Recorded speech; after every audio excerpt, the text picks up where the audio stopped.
آج ہم انشاءاللہ ایک ایسے موضوع پر گفتگو کریں گے کہ جو ہر ایک کا موضوع گفتگو ہوتا ہے، یعنی بچے. ہمارے بچے، ہماری اولاد ہمارے لیے سب سے زیادہ قیمتی سرمایہ ہوتی، اور اللہ سبحانہ تعالیٰ کی طرف سے ملنے والی نعمتوں میں سے سب سے زیادہ عزیز نعمت ہوتی. سوچ کے گنیے کہ ہمیں کتنی نعمتیں ملی. اگر ہم گننا چاہیں تو ہم گن نہیں سکتے. قرآن مجید میں اللہ تعالیٰ فرماتے ہیں وَإِن تَعُدُّوا نِعْمَةَ اللَّهِ لَا تُحْصُوهَا، اگر تم اللہ کی نعمتوں کو شمار کرنا چاہو، گننا چاہو تو تم گن نہیں سکتے. اتنی نعمتیں ہیں ہمارے پاس. لیکن اپنے دل سے پوچھئے کہ ان نعمتوں میں سے، فائدے کی چیزوں میں سے، پسندیدہ چیزوں میں سے کون سی چیز میرے دل کے بہت قریب ہے؟ تو بحیثیت ایک خاتون کے ہم سب کا جواب شاید ایک ہی ہو، اور وہ ہے ہمارے بچے. کبھی ہم زبان سے اقرار نہیں بھی کرتے، لیکن ہم اپنے دل سے اور اپنے چاہت سے ہمیشہ اپنے بچوں کو ہی نمبر 1 قرار دیتے، کیونکہ ہمارا عمل ہی ظاہر کرتا ہے. عام طور پر دیکھا گیا کہ مائیں خود بھوکی رہتی، بچوں کو کھلانا چاہتی، خود جیسے بھی کپڑے پہننے، اپنے بچوں کو، اپنی اولاد کو بہترین پہنانا چاہتے، خود جو بھی ایجوکیشن حاصل کی جیسی بھی، لیکن اپنے بچوں کو اپنے سے زیادہ بہتر اور اپنے سے آگے دیکھنا چاہتے. باقی جتنے بھی انسان ہوتے ہیں ہم ان کے ساتھ ایک مقابلہ کر رہے ہوتے، کانشیسلی یا انکانشیسلی.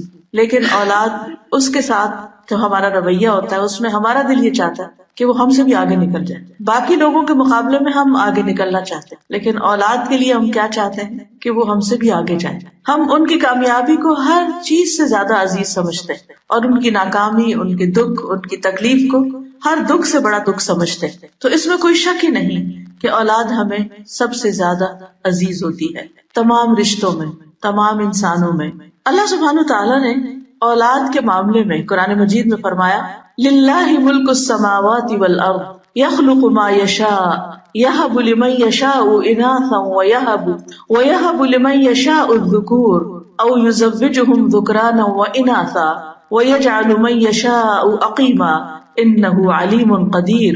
آسمانوں اور زمین کی بادشاہت اللہ ہی کے لیے ہے، وہ جو چاہے پیدا کرتا ہے، جسے چاہتا ہے لڑکیاں عطا کرتا ہے، جسے چاہتا ہے لڑکے عطا کرتا ہے، یا لڑکے اور لڑکیاں ملا کر دیتا ہے، اور جسے چاہے بانجھ بنا دیتا ہے، یعنی کچھ بھی نہیں دیتا.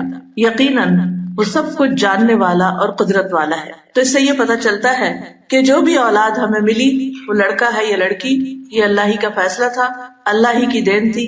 جسے چاہا دونوں دیے، جسے چاہا ایک چیز دی، جسے چاہا کچھ بھی نہیں دیا. تو بہرحال اس اعتبار سے ہمیں یہ بات ہمیشہ یاد رکھنی چاہیے کہ اولاد اللہ کی دین ہے، اللہ ہی کی نعمت ہے، اور اس نے ہمارے حق میں جو پسند کیا وہ ہمیں عطا کیا. اس لیے اس معاملے میں اس پر راضی رہنا چاہیے. حقیقت یہ ہے کہ قرآن مجید میں اولاد کی پیدائش کو بھی ایک خوشخبری قرار دیا گیا ہے. سورۃ مریم آیت 7 میں آتا ہے یا زکریا انا نبشرک بغلام اسمہ یحییٰ، اے زکریا ہم آپ کو ایسے لڑکے کی خوشخبری دیتے ہیں جس کا نام یحییٰ ہوگا. یعنی زکریا علیہ السلام جن کو بڑھاپے میں اولاد ملی، تو جب اولاد کی خبر دی گئی تو اس کو صرف خبر کے طور پر نہیں بتایا گیا بلکہ خوشخبری کے طور پہ بتایا گیا. اسی طرح ابراہیم علیہ السلام کے پاس جب فرشتے آئے تو انہوں نے بھی آ کے کیا کہا، انا نبشرک بغلام علیم، کہ بے شک ہم تجھے ایک علم والے لڑکے کی خوشخبری دیتے ہیں. اور ابراہیم علیہ السلام کی وائف جو تھی وہ کھڑی تھی تو وہ ہنس پڑی یہ خوشخبری سن کر. فبشرناہا باسحاق، تو ہم نے ان کو یعنی ان کی بیوی کو اسحاق کی خوشخبری دی. ومن وراء اسحاق یعقوب، اور اسحاق کے بعد یعقوب یعنی جو ان کے پوتے تھے ان کی بھی خوشخبری دے دی گئی کہ یہ بچہ تو ہوگا لیکن اس بچے کا بھی ایک بچہ ہوگا اور اس کا یہ نام ہوگا. اور اگر دیکھا جائے تو اولاد جتنا بھی ستائے، ماں جتنی بھی تکلیف اٹھائے، لیکن the moment بچہ ڈیلیور کرتی ہے اور اس کو خبر دی جاتی ہے کہ بیٹی ہے یا بیٹا ہے تو ایک دم اس کے دل میں خوشی بھر جاتی ہے. حالانکہ پچھلے 9 مہینوں سے وہ مختلف طرح کی تکالیف سے گزری ہوتی، لیکن بچے کی خبر پا کر وہ خوش ہو جاتی ہے.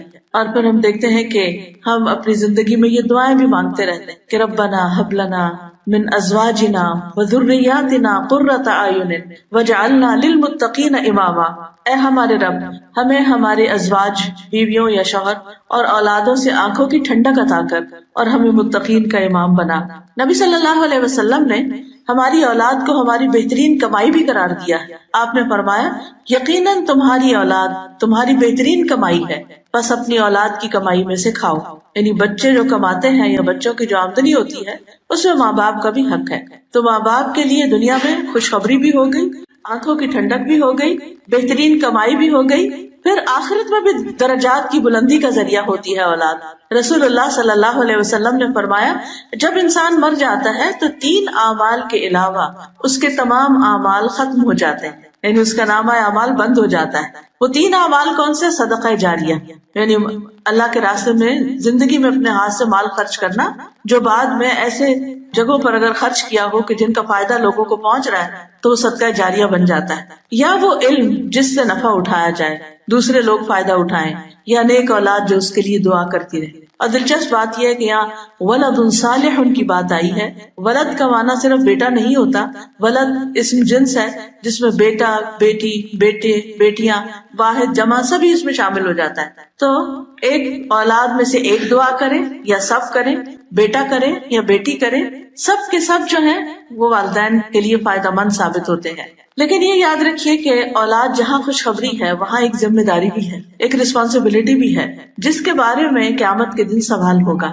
حدیث میں آتا ہے کہ ہر شخص ذمہ دار ہے، اور ایک اور روایت میں آتا ہے اس سے اس کے اہل خانہ کے بارے میں، یعنی جن کا وہ ذمہ دار ہے اس کے بارے میں بھی اللہ تعالیٰ خصوصیت سے پوچھے گا.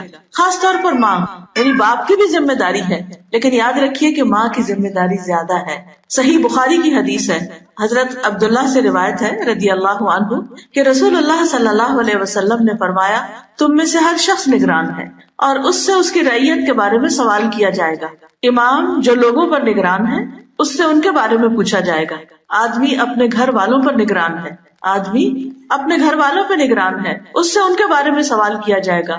عورت اپنے شوہر کے گھر اور اس کے بچے کی نگران ہے اور اس سے ان کے بارے میں سوال کیا جائے گا. تو اس حدیث سے صاف طور پر پتہ چلتا ہے کہ عورت کا سوال اس کے بچوں کے بارے میں بھی ہوگا، یعنی عورت سے جو سوال قیامت کے دن کیا جائے گا.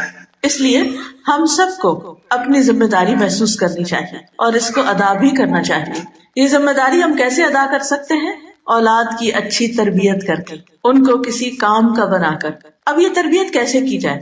تمام والدین اس معاملے میں فکر مند ہوتے ہیں اور تربیت کرنا بھی چاہتے ہیں، لیکن بعض اوقات ان کو یہ معلوم نہیں ہوتا کہ یہ تربیت کیا ہوتی ہے اور کیسے ہوتی ہے. تو آج انشاءاللہ تعالی اس عزیز ترین نعمت، اس پیاری چیز یعنی اولاد کی جو اچھی تربیت ہے اس کے بارے میں کچھ چیزیں آپ کے ساتھ شیئر کروں گی تاکہ انشاءاللہ آپ ان چیزوں سے فائدہ اٹھاتے ہوئے اپنے بچوں کی صحیح معنوں میں قدردانی کریں اور اپنے لیے بہترین صدقہ جاریہ بنائیں. سب سے پہلی چیز یہ کہ تربیت اولاد جو ہے اس کی پلاننگ شادی سے پہلے کی جاتی ہے. یعنی کہ بچے جب جوان ہو جائیں اور اپنی مرضی کے مالک ہو جائیں پھر ہم تربیت شروع کریں. ہاں اس وقت بھی تربیت کا عمل جاری رہے گا، لیکن شروع کب ہوگا؟ شادی سے بھی پہلے. وہ کیسے؟ کہ شادی کرتے ہوئے اپنے بچے کی، بچی کی والدین بھی سوچیں اور خود لڑکا یا لڑکی بھی اس بات کے اوپر غور کریں اور اس بات کو سوچیں کہ وہ کس سے شادی کر رہے ہیں. کیونکہ عورت سے شادی 4 چیزوں کی بنیاد پر کی جاتی ہے. نبی صلی اللہ علیہ وسلم نے فرمایا تم اس سے دین کی بنیاد پر شادی کرو، یعنی دین کو بنیاد بناؤ. رسول اللہ صلی اللہ علیہ وسلم نے فرمایا دنیا فائدہ اٹھانے کی چیز ہے اور دنیا کی بہترین متاع نیک عورت ہے. کیونکہ جس گھر میں ایک نیک عورت آئے گی جو نماز کی پابند ہوگی، جو اخلاق کی اچھی ہوگی، جو خدمت گار ہوگی، وہ گھر جنت بن جائے گا. لیکن اگر کسی گھر میں ایک ایسی لڑکی آ جائے جو بظاہر دیکھنے میں تو بہت مالدار ہو اور بہت خوبصورت ہو لیکن بالکل بے دین ہو اور بد اخلاق ہو، تو آپ سوچئے کہ اس گھر میں پھر بزرگوں کا حال کیا ہوگا اور اس گھر کے اندر بچوں کی تربیت کیسے ہوگی؟ ناممکن. وہ اپنی بد اخلاقی کی وجہ سے بچوں کو بھی نفسیاتی مریض بنا دے گی. اس لیے بچوں کے ذہن میں یہ بات ڈالتے رہنا چاہیے کہ ٹھیک ہے اگر کوئی تمہیں پسند آ گیا تو یہ ضرور خیال کرنا، یہ ضرور سوچنا کہ وہ تمہارے بچوں کی آئندہ ماں یا وہ باپ کیسا ہوگا. اگر وہ بالکل ہی دین پر نہیں تو پھر آئندہ نسلوں کے دین کا کیا ہوگا؟ پھر ہم اللہ تعالیٰ کو کیا منہ دکھائیں گے؟ بہرحال اولاد کو انسان ایک حد تک سمجھا ہی سکتا ہے، لیکن یہ بھی ہمارے فرائض میں سے ہے کہ ہم بچوں کو اس بات کی تلقین کریں کہ وہ اپنے آئندہ مستقبل کے لیے، اپنے آئندہ زندگی کے لیے نیک ساتھی کا انتخاب کریں. ماں باپ بھی نیکی کو سامنے رکھے، اخلاق کو دیکھیں، اور اسی طرح اولاد بھی اپنے ساتھیوں کے لیے. ابو ہریرہ کہتے ہیں کہ رسول اللہ صلی اللہ علیہ وسلم نے فرمایا، جب ایسا شخص تمہارے پاس نکاح کا پیغام بھیجے جس کے دین اور اخلاق سے تم مطمئن ہو تو اس سے اپنی بیٹی کا نکاح کر دو. اگر ایسا نہیں کرو گے تو زمین میں فتنہ اور زبردست فساد پیدا ہوگا. پھر جب شادی ہو جائے اچھے رشتے سے نباہ کرنا آسان ہوتا ہے. اس کے بعد اولاد کی پیدائش سے پہلے شوہر اور بیوی کا جو باہم ملاپ ہوتا ہے اس وقت کے لیے بھی ہمیں دعائیں سکھائی گئی. اور اس وقت کی خاص دعا کیا ہے؟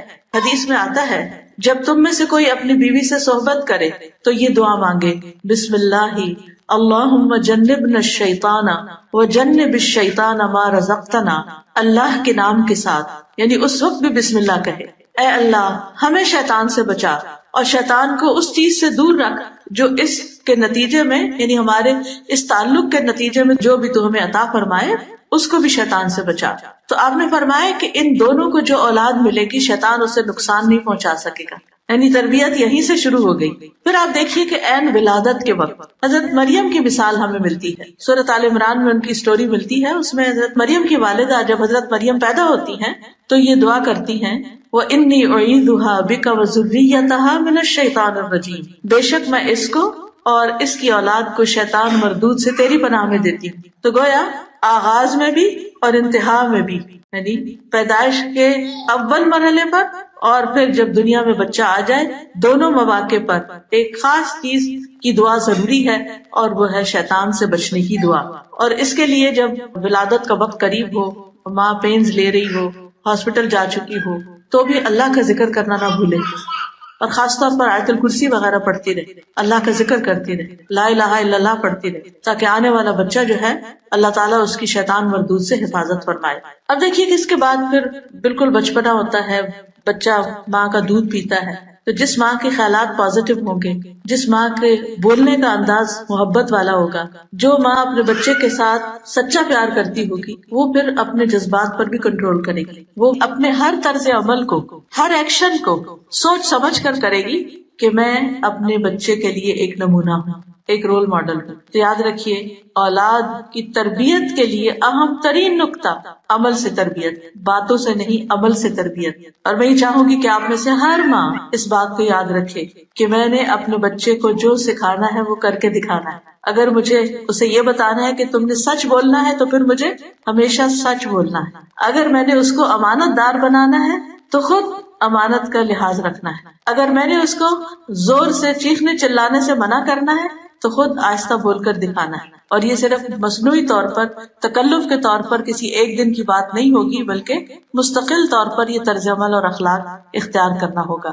تو سب سے پہلی چیز یہ کہ اگر ہم چاہتے ہیں کہ ہم اولاد کی بہترین دینی تربیت کریں تو سب سے پہلے والدین خود دین پر کاربند ہوں. اور اس میں آپ دیکھیے کہ دین کے پر ہونے کا مطلب کیا ہے کہ اللہ سبحانہ وتعالیٰ کے بارے میں ہمارا گمان خود اچھا، ہمارا اپنا اللہ سے خاص تعلق، ہم جو مانگے اللہ سے مانگے، ہم ہر حال میں اللہ کی طرف رجوع کریں، ہر دکھ سکھ میں، ہر تکلیف میں، ہر پریشانی میں اللہ کی طرف راغب ہوں. تو بچوں کو بھی خود بخود آ جائے گا کہ مشکلات میں کس سے مدد حاصل کرنا ہے. پھر اسی طرح یہ ہے کہ نماز کی پابندی. اگر ماں باپ خود نماز نہیں پڑھتے اور بچے کو صرف کسی اسلامی اسکول میں داخل کرا دیتے ہیں کہ وہ اسکول والے اس بچے کو نماز سکھا دیں کیونکہ ہم سے تو پڑھی نہیں گئی، چلو ہمارے بچے ہی پڑھ لیں، ان کا پڑھنا ہمیں فائدہ دے گا، تو یہ ان کی بھول ہوگی. اس لیے بے حد ضروری ہے کہ جو کام ہم بچوں سے کروانا چاہتے ہیں وہ خود کر کے دکھائیں. اس میں ہم نہ صرف یہ کہ فرائض کی ادائیگی بلکہ نوافل کی ادائیگی کا بھی اہتمام کریں. ایک شخص کا کہنا ہے کہ جب بھی میں کسی سلجھے ہوئے نوجوان کو دیکھتا ہوں، یعنی بڑا ڈیسنٹ بچہ ہے، مہذب ہے، سویلائزڈ ہے، بااخلاق ہے، تو مجھے یقین ہو جاتا ہے کہ ضرور اس کا باپ صالح اور نیک آدمی ہوگا. اور مجھے قرآن کی آیت یاد آتی ہے، وَكَانَ أَبُوهُمَا صَالِحًا، یعنی ان بچوں کے والدین جو تھے وہ نیک آدمی تھے. کیونکہ باپ اگر نیک ہو تو اس کا فائدہ دنیا میں ہی اس کو اپنی اولاد کی نیکی میں نظر آنے لگتا ہے. اسی طرح ایک مشہور اسکالر ہیں ڈاکٹر نبیل اوزی، وہ کہتے ہیں کہ جب مجھے نوافل کی ادائیگی میں سستی اور کاہلی ہونے لگتی ہے تو مجھے میرے بیٹے اور دنیا کی پریشانیاں یاد آتی ہیں. کہ کہیں نوافل کی ادائیگی میں میری سستی اور کاہلی میری اولاد کی پریشانیوں کا سبب نہ بن جائے. کہیں ایسا نہ ہو کہ میں یہ عبادت چھوڑوں اور اس کی وجہ سے میرے بچے پریشانیوں میں مبتلا ہو جائے. یعنی جو شخص خود نیک ہوتا ہے وہ کیا چاہتا ہے کہ اس کے بچے بھی نیک ہوں. جو خود کو پریشانیوں سے بچاتا ہے وہ چاہتا ہے کہ وہ اپنے بچوں کو بھی پریشانیوں سے بچائے. اس کے لیے ہم اتنی زیادہ محنت کرتے ہیں کہ اپنی نمازیں بھی بھول جاتے ہیں اور زیادہ سے زیادہ مال کما کے اپنا گھر بنانے کے بعد اپنے بچوں کے گھر بنانے کی فکر میں لگ جاتے ہیں. حالانکہ بچوں کا مستقبل فیوچر محفوظ کرنے کے لیے انتہائی ضروری ہے کہ ہم فرائض کی ادائیگی کے ساتھ ساتھ نوافل کی بھی پابندی کریں. پھر اسی طرح اللہ کی عبادت کے ساتھ ساتھ بندوں کی خدمت کا کام، والنٹیئر کرنا، مختلف فلاحی رفاہی کام کرنا. ڈاکٹر نبیل ایوزی ہی کہتے ہیں کہ میرے ایک دوست جو کویت میں بہت اچھی گورنمنٹ جاب میں تھے، وہ ہر روز کچھ گھنٹے والنٹیئر کرتے تھے، فلاحی کاموں میں لگاتے تھے. تو میں نے کہا کہ تم اپنے ہی کام کو اور زیادہ کر لو، یعنی اگر تم نے زیادہ ایکسٹرا کام کرنا ہے تو اپنی جاب میں زیادہ ٹائم لگا لو تو تمہیں اس سے بھی زیادہ بڑی پوسٹ مل جائے گی، تمہاری پروموشن جلدی ہو جائے گی. تو وہ کہنے لگا کہ تم جانتے ہو کہ میں 6 بچوں کا باپ ہوں جن میں سے اکثریت میرے بیٹوں کی ہے. مجھے ڈر ہے کہ کہیں یہ بے راہ روی کا شکار نہ ہو جائے. جب سے میں نے کانا ابوہما صالحہ کی تفسیر پڑھی ہے میں اپنی زندگی کا ایک حصہ فلاحی کاموں کے لیے وقف کیے ہوئے ہوں، یعنی جس میں لوگوں کی خدمت کرنا، لوگوں کی مدد کرنا، لوگوں کے کام آنا، بلا معاوضہ کام کرنا، یعنی بغیر تنخواہ کے یا بغیر معاوضے کے کچھ کرنا. تو وہ کہتے ہیں کہ میں اس کے بہترین اثرات اپنے بچوں میں دیکھ رہا ہوں. یعنی جب سے میں نے والنٹیئر کام کرنا شروع کیا ہے تو اس کا اثر مجھے اپنے بچوں میں نظر آ رہا ہے، کیونکہ بچے دیکھتے بھی ہیں کہ ماں باپ دوسروں کی خدمت کرتے ہیں، دوسروں کے کام آتے ہیں، اپنے ماں باپ کو وزٹ کرتے ہیں، ان کی بات کرتے ہیں، ان کے ساتھ اچھا سلوک کرتے ہیں، رشتہ داروں کے کام آتے ہیں، ان کے کام کر دیتے ہیں اور دوستوں یاروں کے کاموں میں مدد دیتے ہیں. تو یہ چیز ان کے اندر بھی نیکی پیدا کرتی ہے، ان کے اندر بھی دوسروں کی مدد کا جذبہ پیدا ہوتا ہے. اور یاد رکھیے حدیث میں آتا ہے اللہ اس وقت تک اس بندے کی مدد کرتا ہے جب تک وہ بندہ دوسرے بندوں کی مدد میں لگا رہتا ہے. جو شخص دوسرے لوگوں کی مدد کرتا ہے اللہ تعالیٰ اس کے کام بنا دیتا ہے. بعض اوقات ہمارا ایٹیٹیوڈ یا رویہ کیا ہوتا ہے کہ میں اگر یہ کام کروں گی تو مجھے کیا ملے گا، مجھے کیا ملے گا، مجھے تو کچھ نہیں ملا. بعض اوقات ہم اپنے بوڑھے والدین کی یا ساس سسر کی خدمت کرتے ہیں تو ہم کہتے ہیں ہمیں کیا ملا، ابھی نہیں ملا، آئندہ زندگی میں ملے گا. یہ بڑھاپا صرف ان کے لیے نہیں ہے، یہ بڑھاپا ہم پر بھی آنا ہے. جب گھر میں ہسبینڈ وائف آپس میں جھگڑ رہے ہو اس بات پر، ہسبینڈ چاہتا ہو بیوی سے اس بات پہ تعاون کہ میرے ماں باپ کا خیال رکھو، اور بیوی کہتی ہو کہ میں نہیں رکھ سکتی، میری ہمت نہیں ہے یا میں یہ کام نہیں کر سکتی، تو کیا یہ کنورسیشن بچے نہیں سنتے؟ بچے سنتے ہیں، بچے دیکھتے ہیں. اگر گھر میں دادا یا دادی بوڑھی ہیں اور ماں ان کو وقت پر کھانا نہیں دے رہی تو بچے دیکھ رہے ہیں کہ کیا ہو رہا ہے. بعض اوقات ہم گھر سے باہر نکل کر تو والنٹیئر کرتے ہیں، گھر کے اندر نہیں کرنا چاہتے. تو یاد رکھیے اپنے فرائض سے بڑھ کر، اپنی ذمہ داریوں سے بڑھ کر جب ہم کسی کی بھی کوئی مدد یا خدمت کرتے ہیں تو اللہ سبحانہ وتعالیٰ اس کی خیر ہمیں اپنے بچوں میں دکھاتے ہیں. پھر اسی طرح عبداللہ بن مسعود کے بارے میں آتا ہے کہ جب رات میں نوافل ادا کرتے تو سامنے اپنے چھوٹے سوئے ہوئے بچے کو دیکھتے اور کہتے من اجلک یا بنیا، اے میرے بیٹے تیرے روشن مستقبل کی خاطر، تیرے فیوچر کی خاطر میں یہ نوافل پڑھ رہا ہوں، تیرے لیے دعائیں کرنے کے لیے. اور روتے ہوئے اس آیت کی تلاوت کرتے وَكَانَ أَبُوهُمَا صَالِحًا، کہ ان کا باپ ایک نیک آدمی تھا. ابن مسیب کہتے ہیں اے میرے بیٹے میں تمہاری وجہ سے نماز کو لمبا کرتا ہوں اس امید پر کہ تمہارے بارے میں میری حفاظت کی جائے، یعنی تمہارے بارے میں مجھ سے جو سوال کیا جائے گا قیامت کے دن، اولاد کے بارے میں پوچھا جائے گا کہ ان کی کیا تربیت کی تھی، تو اس بارے میں میری پکڑ نہ ہو. اور پھر انہوں نے اس آیت کی تلاوت کی وَكَانَ أَبُوهُمَا صَالِحًا. پھر اسی طرح اولاد کی اصلاح کے لیے صدقہ کرنا. پہلی چیز کیا تھی؟ اللہ سے دعائیں کرنا. دوسری چیز نمازوں کی پابندی اور نوافل اور والنٹیئر کام. تیسری چیز نیک اعمال اور صدقہ کرنا. ایک شخص کا بیٹا جب کوئی نافرمانی کرتا یا اخلاقی طور پہ بگڑ جاتا تو وہ صدقہ کرنا شروع کر دیتا اور کھانا کھلاتا، یعنی لوگوں کو کھانا کھلانے لگتا اور کہتا کہ قرآن مجید میں آیا ہے خذ من اموالہم صدقۃ تطہرہم وتزکیہم بہا.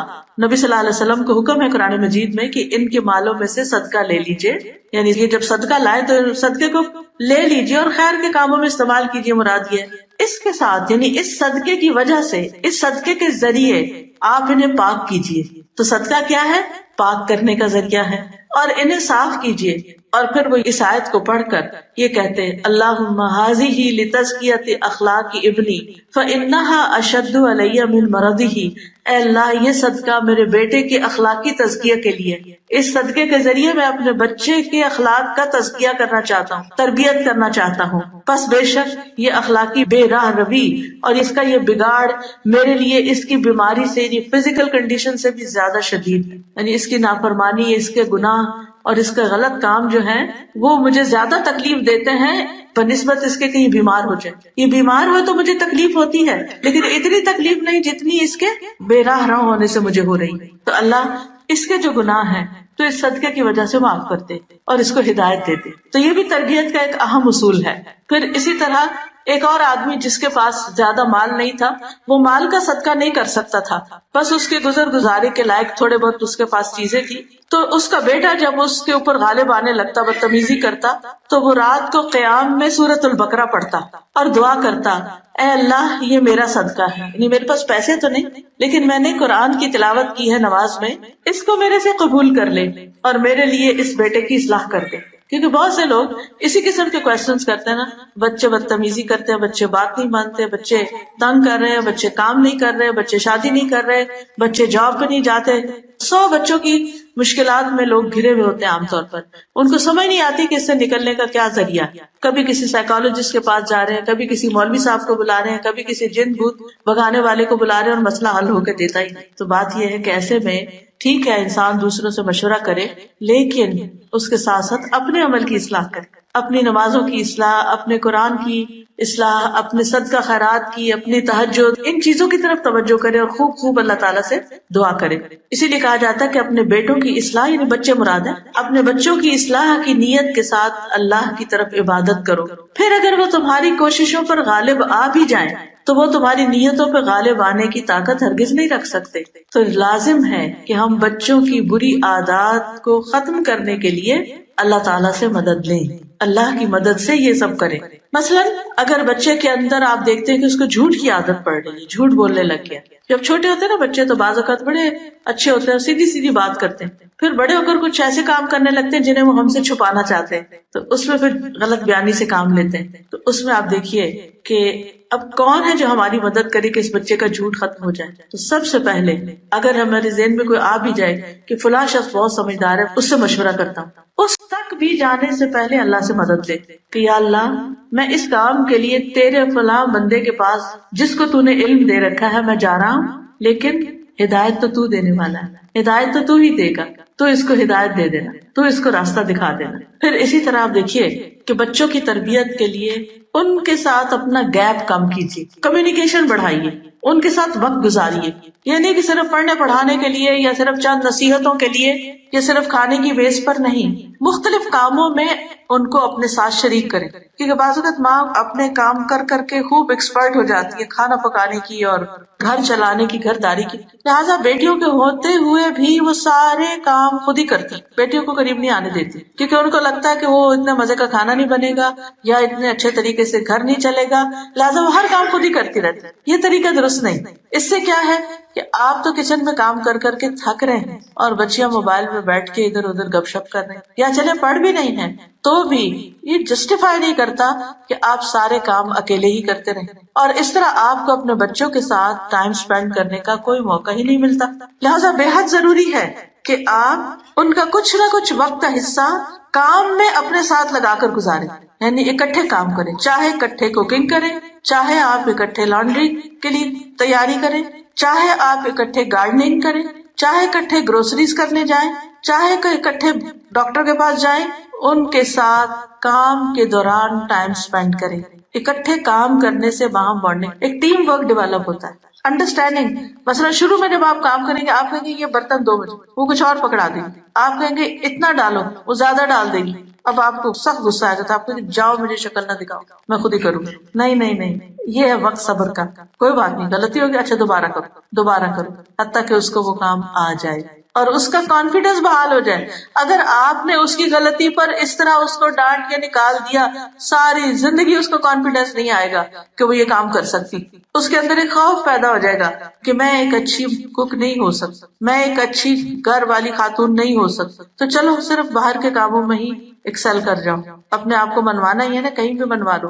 گھر میں تو ہمیں کوئی مانتا ہی نہیں. اکثر ایسے ہوتا ہے نا کہ ہم بچوں کو کمپیئر کرتے ہیں، فلاں کا بچہ فلاں جگہ یونیورسٹی میں ٹاپ کیا، تم نے کیوں نہیں کیا، تم تو نکمے ہی ہو، تم تو کچھ نہیں کرتے. نہیں، آپ دیکھیں اگر وہ اپنی لائف میں اپنی پیس پہ جا رہے ہیں تو ڈزنٹ میٹر. ہر وقت ہماری قابلیت صرف اس سے تھوڑی ظاہر ہوتی ہے کہ ہمارا بچہ کسی اور کے بچے کے مقابلے میں بہت اچھا ہو تو تبھی اچھا ہے. ایک بچہ ایک چیز میں بہت اچھا ہو سکتا ہے، دوسرا کسی اور چیز میں. تو اپنے بچے کی خامیوں پر ہی نظر نہ رکھیں اور صرف خوبیوں پر ہی نہ رکھیں، اس کو ہیومن بینگ سمجھیں اور اس کے مطابق اس سے ٹریٹ کریں. کبھی معاف کر دیں، کبھی نصیحت کر دیں، کبھی کسی اور طرح. پھر اسی طرح آپ دیکھیے کہ ابراہیم علیہ السلام خانہ کعبہ کی جب تعمیر کر رہے تھے تو انہوں نے اپنے ساتھ کس کو لگایا ہوا تھا؟ اپنے ہی بیٹے اسماعیل علیہ السلام کو. اور دونوں مل کے دعائیں کر رہے تھے، ربنا تقبل منا انک انت السمیع العلیم. پھر اسی طرح آپ دیکھیے کہ بچوں کی تربیت میں یہ بڑی اہم بات ہے کہ ان کے ساتھ ہم سچا معاملہ کریں، جھوٹ کبھی نہ بولیں، غلط بیانی نہ کریں، ان سے کیا ہوا وعدہ پورا کریں. عبداللہ بن مسعود کہا کرتے تھے کوئی شخص کسی بچے سے ایسا وعدہ نہ کرے جسے وہ پورا کر نہ سکے. بعض اوقات ہمیں ان سے کوئی کام نکلوانا ہوتا ہے نا، ہم کہتے ہیں اچھا دیکھو میرا فلاں فلاں کام کر لو، میں تمہیں لیپ ٹاپ لے لوں، کیونکہ وہ بھی ڈیسپریٹ ہوتے ہیں نا لیپ ٹاپ کے لیے، تو آپ ان سے وعدہ کر لیتے ہیں. پھر جب وہ کر لیتے ہیں بےچارے کسی نہ کسی طرح وہ کام، تو پھر آپ کہتے ہیں اچھا اتنی کیا جلدی ہے، دیکھوں گی. دس از رانگ. یا تو وعدہ کرنا ہی نہیں چاہیے تھا. اگر آپ کر نہیں سکتے تھے تو وعدہ نہ کرتے، لیکن اگر آپ نے کر لیا تو پھر آپ اس کو پورا کریں، کیونکہ وعدہ خلافی ٹرسٹ بریک کر دیتی ہے. اور جس ریلیشن شپ میں ٹرسٹ نہ ہو وہ کبھی ریلیشن شپ اچھا نہیں ہو سکتا. اور اگر آپ کا اپنے بچوں کے ساتھ ریلیشن شپ اچھا نہیں تو آپ ان کی تربیت نہیں کر سکتے. تو اس ریلیشن شپ کو بہتر کرنا نہایت ضروری ہے. تیسرا اہم قاعدہ جو ہے وہ یہ ہے کہ بچوں کو بچپن سے ہی قرآن و سنت کی تعلیم سے جوڑیں. بڑے ہو کر نہیں، اچھا ابھی تو بچے ہیں نا، کوئی بات نہیں، ابھی نہیں بھی مسجد جاتے کوئی بات نہیں، ابھی نہیں باپ کے ساتھ جاتے کوئی بات نہیں، ابھی نہیں قرآن شروع کیا کوئی بات نہیں. نہیں، بچپن سے ہی تھوڑی تھوڑی ڈوز شروع کر لیں. لقمان نے اپنے بیٹے کو جو سب سے پہلی نصیحت کی تھی وہ کیا تھا؟ میرے بیٹے اللہ کے ساتھ کسی کو شریک نہ بنانا، بے شک شرک بہت بڑا ظلم ہے. پھر اسی طرح نبی صلی اللہ علیہ وسلم عبداللہ بن عباس کو اپنے پیچھے سوار کر کے کہیں جا رہے تھے، یعنی گدھے پہ بیٹھے ہوئے تھے، تو آپ نے اپنے ساتھی سے کہا سواری پر ہے، سامنے بھی نہیں ہے، لیکن کتنی اچھی اچھی نصیحتیں کر رہے ہیں. اے لڑکے میں تجھے چند باتیں سکھا رہا ہوں، ان کو یاد رکھو. اللہ کے احکام کی حفاظت کرو، اللہ تمہاری حفاظت کرے گا. اللہ کی حفاظت کرو، تم اسے اپنے سامنے پاؤ گے. جب مانگو اللہ سے مانگو. چھوٹے سے بچے ہیں، ان کو کیا سکھا رہے ہیں؟ جب مانگو اللہ سے مانگو، جب مدد چاہو اللہ سے مدد چاہو. اور جان رکھو اگر ساری دنیا میں مل کر تمہیں کوئی فائدہ دینا چاہے تو تمہیں فائدہ نہیں دے سکتی مگر جو اللہ چاہے، اور ساری دنیا مل کے اگر تمہیں کوئی نقصان دینا چاہے تو نقصان نہیں دے سکتی مگر یہ کہ اللہ چاہے. قلم اٹھا لیے گئے، صحیفے خشک ہو گئے. تو اس سے کیا پتہ چلتا ہے کہ تقدیر کا مسئلہ بھی آپ نے بچپن میں ہی سمجھا دیا کہ الٹیمیٹلی ہر چیز اللہ کے اذن سے ہی ہوتی ہے، اور اگر وہ کسی چیز کو ہم سے روک دیتا ہے تو اس میں ہماری ہی بلائی ہوتی ہے. بعض اوقات ہم کہتے ہیں اب یہ تو بچے ہیں. نہیں، آپ دیکھیے کہ نبی صلی اللہ علیہ وسلم کتنی بڑی بڑی باتیں اس بچے کو سکھا رہے ہیں کہ اگر تم چاہتے ہو کہ تمہاری حفاظت ہو، اللہ تمہاری حفاظت کرے، تو پھر تم کیا کرو؟ تم اللہ کے احکامات کی حفاظت کرو. جیسے قرآن مجید میں آتا نا، حافظوا علی الصلوات والصلاۃ الوسطی، کہ نمازوں کی حفاظت کرو، خاص طور پر درمیانی نماز. پھر اسی طرح آپ دیکھیے کہ جتنے بھی نیک لوگ گزرے ان کا اپنی اولاد کے بارے میں ہم و غم ہی یہی تھا کہ وہ نیک اولاد بن کے اٹھے. دنیا سے جب جا رہے تھے اس وقت ان کی دعائیں یہی تھی. یعقوب علیہ السلام کے بارے میں جو قرآن مجید میں آیت آتی ہے البقرہ 133، اس کو آپ کے سامنے رکھوں گی. ام کنتم شہداء اذ حضر یعقوب الموت اذ قال لبنیہ ما تعبدون من بعدی قالوا نعبد الہک والہ آبائک ابراہیم واسماعیل واسحاق الہا واحدا ونحن لہ مسلمون. کیا تم موجود تھے جب یعقوب کو موت آئی، جب اس نے اپنے بیٹوں سے کہا کہ میرے بعد کس چیز کی عبادت کرو گے؟ انہوں نے کہا ہم تیرے معبود، تیرے باپ دادا ابراہیم، اسماعیل اور اسحاق کے معبود کی عبادت کریں گے جو ایک ہی معبود ہے اور ہم اسی کے فرما بردار ہیں. تو یاد رکھیے مرتے وقت اللہ کے نیک بندوں نے اپنے بچوں کو دین پر قائم رہنے کی تلقین کی. پھر اسی طرح حضرت لقمان کی وصیتوں میں ہم دیکھتے ہیں جو اپنے بچے کو کی، اس میں ایک بڑی خوبصورت وصیت کرتے ہیں، اے میرے چھوٹے بیٹے، بے شک کوئی چیز اگر رائی کے دانے کے وزن کی ہو، بس کسی چٹان میں ہو یا آسمانوں یا زمین میں ہو، اللہ اسے لے آئے گا۔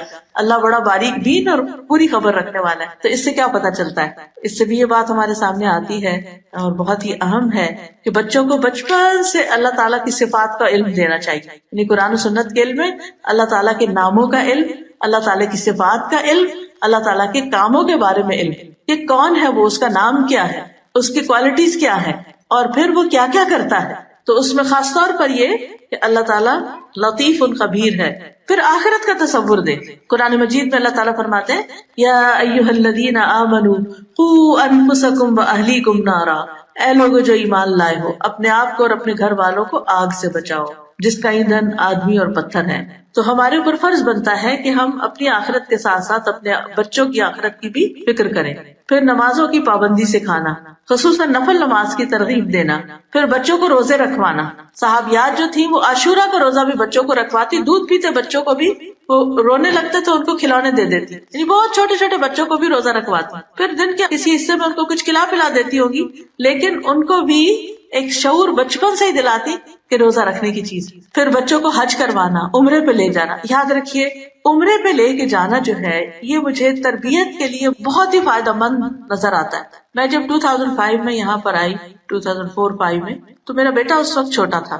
2009 میں جب میں اس کو بھیجا واپس پاکستان پڑھنے کے لیے اے لیولز کے لیے، اور کچھ عرصے کے بعد جب مجھے جانا پڑا تو میں نے دیکھا کہ اس کے یہاں پر پرائیویٹ اسکول، پبلک اسکول وغیرہ میں جا کے تھنکنگ جو ہے تھوڑی فرق ہے، اور اس میں کچھ چیزیں بہت اسٹرانگ کرنے کی ضرورت ہے۔ تو مجھے یہی خیال ہے کہ اس کا ایمان اسٹرانگ کر دوں گی انشاءاللہ تو باقی چیزیں آسان ہو جائیں گی۔ تو اس پر ہم نے عمرے کا پروگرام بنایا، اور الحمدللہ مکہ جا کر اتنی زیادہ اس کے اندر تبدیلی آئی، اتنی چینج آئی کہ وہ شاید میں 10 سال میں بھی سکھا کے اس کو سمجھا نہیں سکتی۔ آپ دیکھیے کہ اللہ کا گھر دیکھ کر دلوں پہ جو ہیبت طاری ہوتی، وہاں کی اذان اور نماز کے مناظر دیکھ کر انسان کے اوپر جو کیفیت طاری ہوتی۔ آج آپ دیکھیں کہ ہم بچوں کو ہالیڈیز پہ لے جانا اپنا فرض سمجھتے۔ بچپن میں ہماری ہالیڈیز کیا تھی؟ نانی کے گھر جانا یا کسی رشتے دار کے گھر وزٹ کرنے کے لیے جانا۔ چھٹیاں کہاں گزاریں گے یہی سوچ رہے ہوتے تھے کہ نانی کے گھر جا کے گزاریں گے، اور واقعی لمبی لمبی چھٹیوں کے لیے جانا اور خوب انجوائے کرنا، وہ گھر کی پابندی سے نکلنا۔ تو اب یہ ہے کہ اب ماں باپ خود، نانی دادی تو آؤٹ ہو گئی ہیں فیملی سے، لہٰذا بچوں کو لے کے ہالیڈیز پہ جاتے ہیں، کبھی کہیں، لیکن کہاں نہیں جاتے لے کر، وہ ہے اللہ کا گھر۔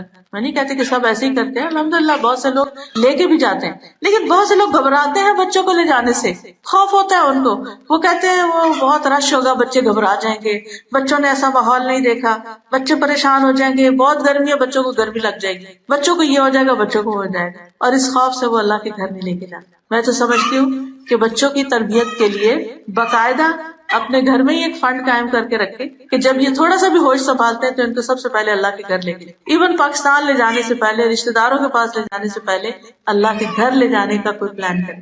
اگر بچوں کے اندر خیر ہوگی تو آپ دیکھیں گے کہ ایک دم باہر آئے گی اس ماحول میں، کیونکہ بابرکت جگہ ہے، ہدی للناس، لوگوں کی ہدایت کے لیے اللہ نے اس کو بنایا۔ بچوں کو بہت دفعہ ہم انڈر ایسٹیمیٹ کرتے ہیں، اگر بچے کے اندر تھوڑی سی بھی خیر ہوگی تو بہت جلدی باہر آئے گا۔ اور سب سے بڑھ کر یہ کہ اس کا اللہ پر ایمان مضبوط ہو، کیونکہ اللہ نے کعبہ کو اپنے گھر کو بنایا اس لیے تاکہ لوگ یہاں ہدایت پائیں، لوگ یہاں اکٹھے ہوں، ایک دوسرے سے سیکھیں، بہت سے تجربات کریں۔ مکہ جانا دنیا میں